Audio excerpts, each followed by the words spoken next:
Bonsoir et bienvenue dans Culturel. Je suis ravie de vous retrouver pour parler de culture en Sarthe. Et puis évidemment, à l'approche des fêtes de fin d'année, il s'en passe des choses. On va parler de la résidence des photographiques dans un instant. Ne vous inquiétez pas, vous n'avez pas encore raté le festival. Mais en amont, il y a une exposition à Paul Courboulet. On en parlera dans un instant. On va écouter du jazz aussi le 7 décembre prochain au profit du Lions Club. Enfin, plutôt au profit des associations aidées par le Lions Club. On en parlera avec eux. On découvrira ensuite Aireheit, je suis très contente de les recevoir ce soir. Label qui organise ses 25 ans. Ça va être la grosse fête à Angers. On parlera et on découvrira un artiste qui viendra sur le plateau. Et puis on finira avec les rencontres ciné-vidéo de Mamers. Rendez-vous qui nous est cher s'il en est à LMTV. Découvrir ce dimanche plein de films. On en parlera en fin d'émission. Mais tout de suite, on retrouve mes invités dans Culturel.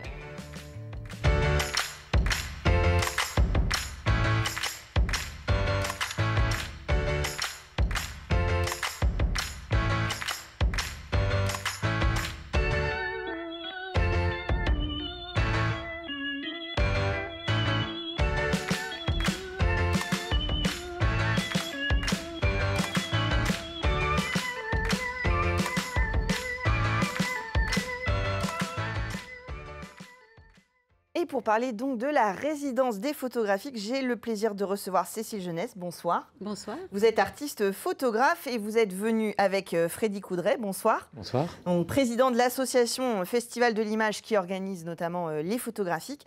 Et là, vous venez de pas loin du centre Paul Courboulet, pas loin des studios d'LMTV, parce que vous êtes en pleine préparation de l'exposition Roche Brune qui commence demain. Alors, qu'est-ce que c'est que cette histoire de résidence par rapport au festival, les photographiques qu'on connaît bien au Mans ? Alors effectivement, c'est un temps qu'on a décidé de mettre en place en dehors du Festival des photographiques pour la 3e année consécutive. On a commencé en 2022. Donc pour nous, c'était une façon d'aller vers un volet de la création qu'on n'avait pas abordé jusque-là, à savoir de la production, puisqu'au festival, nous accueillons des expositions préexistantes. Alors que là, effectivement, ça faisait des années qu'on avait envie de pouvoir produire un projet sur le territoire manceau-sartois de façon plus générale. Et cette occasion s'est présentée en 2022, et donc Cécile est la 3e lauréate. Alors d'habitude, on voit le travail au musée Jean-Claude Boulard Plantagenet. Là, c'est une exposition au centre Paul Courboulet qu'on connaît bien pour différentes autres expositions, mais qui là sera donc autour de votre travail, Cécile.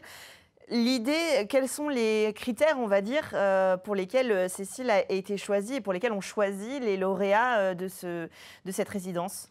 Alors, pour cette résidence, l'association, comme pour le festival, fait une présélection. Et pour la résidence en particulier, on fait appel à un jury de professionnels de l'image et de la culture de façon générale, les directeurs d'institutions, de musées, des commissaires d'exposition, critiques d'art, galeristes. Et c'est toujours en début décembre, après un appel à projet national, puisque pour cette résidence, je précise qu'on s'adresse essentiellement à des photographes français.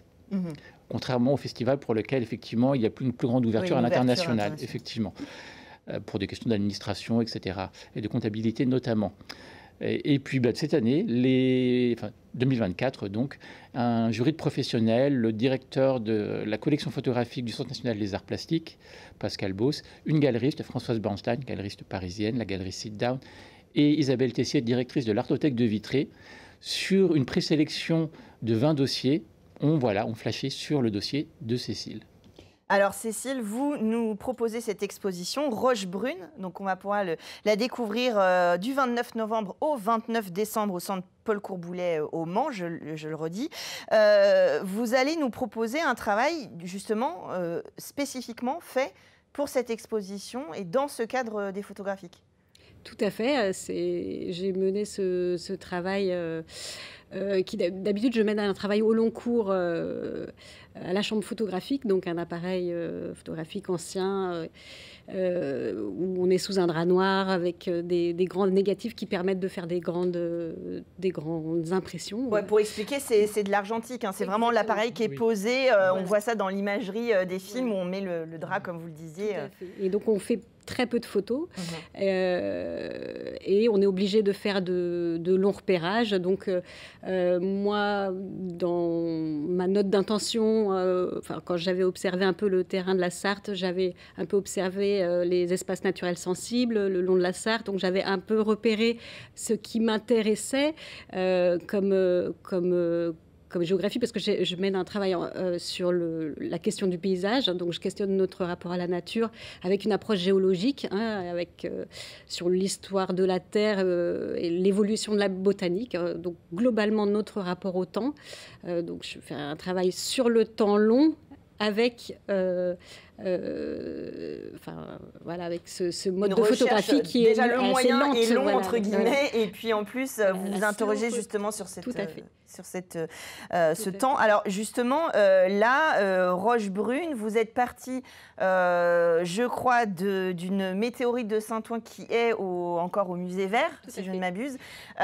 C'est vrai qu'on en parle peu, mais on est à une rencontre de plaques assez importante géologiquement en Sarthe, et vous vous êtes intéressé justement à ce qui nous est peut-être tombé du ciel ou d'où ça vient, en tout cas, comment ça s'inscrit, ces traces dans l'histoire. Oui, alors... En fait, moi, j'étais partie sur deux pistes. À la fois, moi, j'étais intéressée par faire aussi un travail sur la vallée de la Misère, qui est un peu plus escarpée dans le parc national Normandie-Maine, qui présentait un intérêt géologique. Et j'avais aussi l'envie de travailler avec le musée Vert. Donc, quand j'ai su que j'étais lauréate, je suis allée voir les collections. Je me suis rapprochée de Nicolas Morel, qui est conservateur, qui est géologue aussi, conservateur responsable des collections du musée.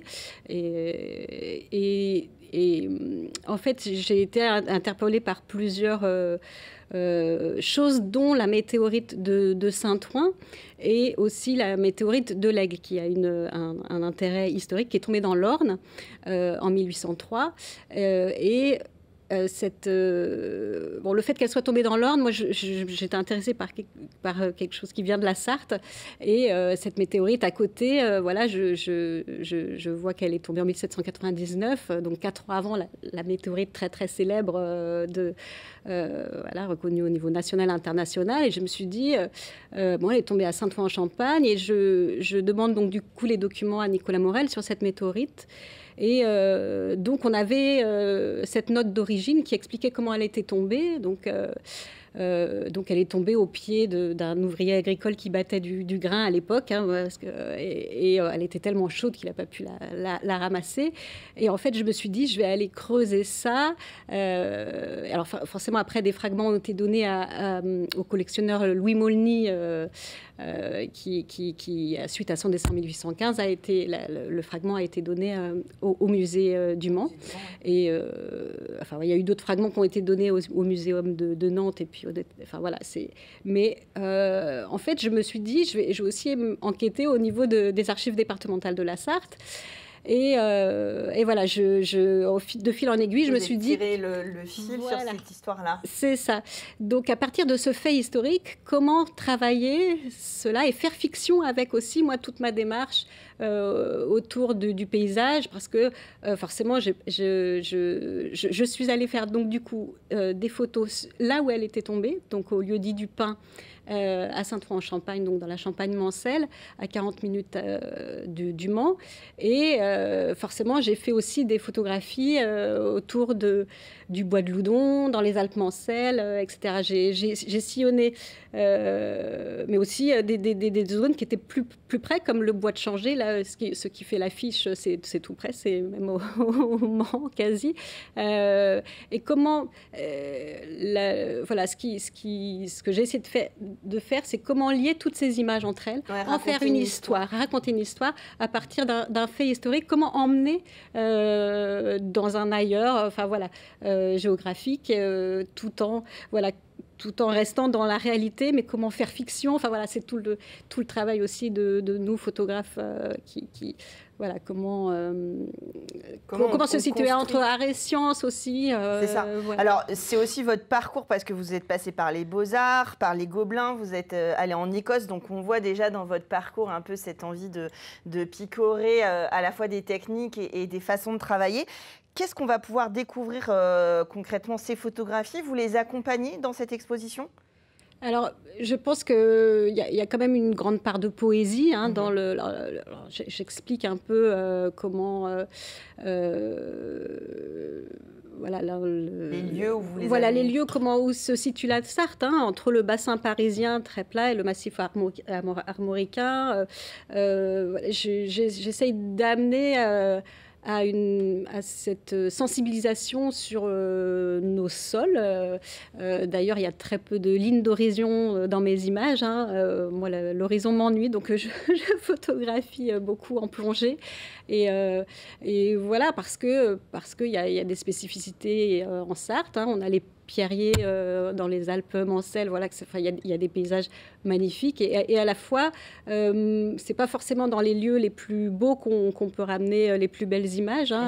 Pour moi, c'est justement ça mon travail, c'est comment amener du merveilleux avec la flore qu'on a à côté de chez nous et d'amener un autre regard sur ce végétal qu'on ne regarde plus. Et la chambre aussi modifie un peu le regard, enfin vous le maîtrisez, mais entre le cadrage et le grain que ça apporte, évidemment, c'est une autre vision. Ça magnifie, oui. Oui. Alors, c'est vrai qu'à vous écouter, on voit bien là que le travail photographique, c'est un travail, en fait, là, artistique global, même scientifique. On est vraiment sur aussi peut-être expliquer au grand public qu'une démarche de photographie artistique, on est loin de l'idée de studio... Enfin, non, pas de studio, mais en tout cas de reportage. On est vraiment dans une démarche globale qui fait sens dans l'image, mais aussi dans ce qu'elle raconte. Exactement, c'est effectivement une des volontés qui a toujours eu l'association Festival de l'Image, les photographiques de façon générale, dans le festival comme pour la résidence, c'est de pouvoir montrer le travail de photographes qui sortent effectivement parfois des sentiers battus. Donc là, il y a un très fort travail de recherche de la part de Cécile, plus fort peut-être encore que les deux précédents lauréats. Oui, il est très ancré sur notre territoire en plus, c'est pas parce qu'on est sur la LTV, mais voilà. Tout à fait. Et en plus, Cécile est la première à sortir du Mans, effectivement. Les deux premiers étaient restés sur le Mans. Ce qui était logique parce que nous aussi, c'est un peu nouveau pour nous, les résidents, ça fait que la 3e année. Alors que là, effectivement, Cécile s'est permis, et c'est tant mieux, de pouvoir aller effectivement explorer la Sarthe de façon générale et de valoriser effectivement tout ce qu'on peut trouver sur notre beau territoire. Alors c'est vrai que quand vous racontez cette histoire de météorite Saint-Ouen qui est tombée et puis qui était brûlante, et j'imagine à l'époque on se demandait un peu d'où ça venait, ce que c'était, et c'est amusant de faire le parallèle avec l'appareil photographique que vous utilisez, qui est daté, alors c'est pas péjoratif de ma part quand je dis ça, mais il y a un jeu aussi de réception des images avec un décalage un peu comme ça sur cette lecture.